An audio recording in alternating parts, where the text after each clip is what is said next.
Accountability is super important too. Okay, so how do you make sure everyone is accountable for their part of the project? That's a good question, and it can be tricky when you don't have direct authority over everyone. Yeah, I've been there. Oh, yeah, we've all been there. It's like, how do you tell someone who's like your peer or Right. even someone who's maybe like more senior than you, like, Right. you need to get this done? Exactly. And in those cases, it's really important to involve those who do have authority. Oh, okay. Keep them in the loop, get their support. Gotcha. And it's really important to be super clear about expectations, deadlines, and resource constraints. Okay, so that everyone's like on the same page. Exactly. And make sure commitments are documented and visible. Oh, that's a good point. So like if you're using a tool like Kanbanchi, Right?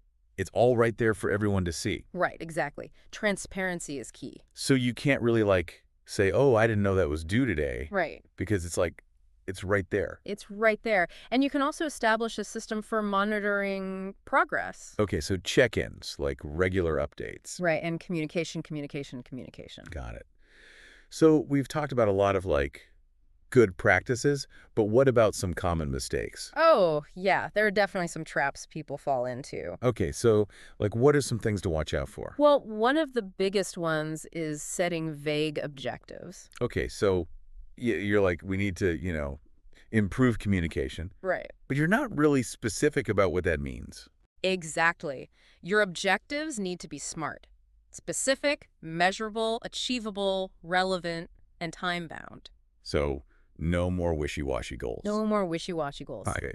Another common mistake is overlooking key audiences. Okay. Make sure you consider all stakeholders, especially the end users. Because they're the ones who are actually going to be using whatever it is you're creating. Exactly, yeah. So if you're not thinking about them, you're kind of shooting yourself in the foot. Right, exactly. And then there's undocumented assumptions.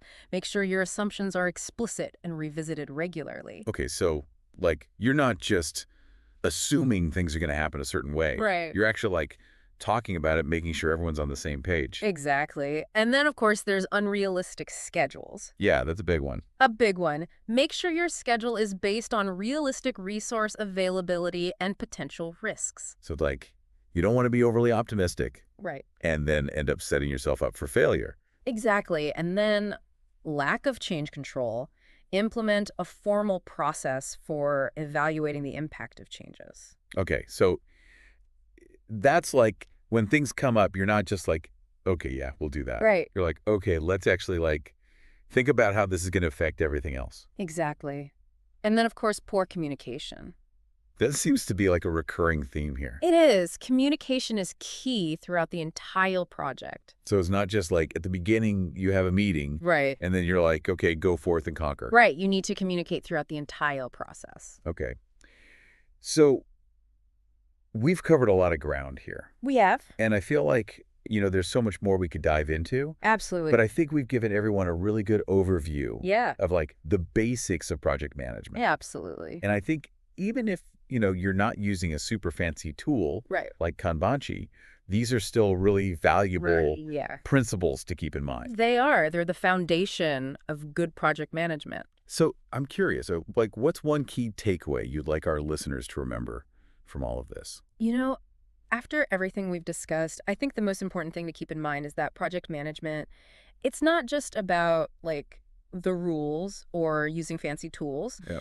It's really about problem solving, being adaptable, and most importantly, understanding the people involved. Yeah, like the human element. Exactly, the human element. Because you can have the best plan in the world, but if you don't have a team that's motivated and working well together, you're not going to succeed. Totally. So yeah, it's really all about fostering a good team environment, communicating effectively, and making sure everyone feels valued.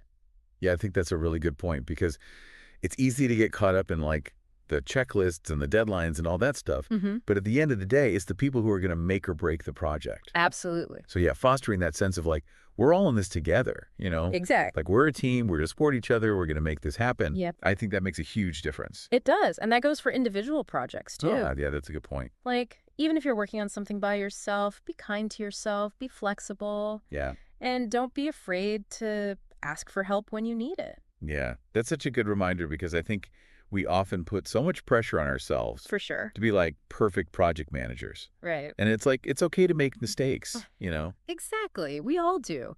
And honestly, sometimes those mistakes are the best learning opportunities. That's true. You learn more from your failures than your successes sometimes. Absolutely. So just embrace the process, learn from your experiences, and enjoy the journey. I love that. Embrace the journey. Yeah. Well, this has been such an insightful deep dive. Yeah. I feel like I've learned so much about, not just the technical aspects of project management, but also the importance of the human side of things, So important. which I think sometimes gets overlooked. It does. So I really appreciate you sharing all your insights with us. Oh, my pleasure. And to all our listeners out there, thank you so much for joining us on this deep dive into the world of project management. Yeah. Thanks for listening. We hope you've learned some valuable tips and tricks Absolutely. that you can apply to your own projects. For sure. And remember, even if you're not using a fancy tool like Kanbanshi, Right. those fundamental principles we talked about today, Yep. they're always going to be relevant. Always. So go out there, make those projects happen, Yeah. and achieve amazing things. Absolutely. Thanks again for listening, everyone. See you la.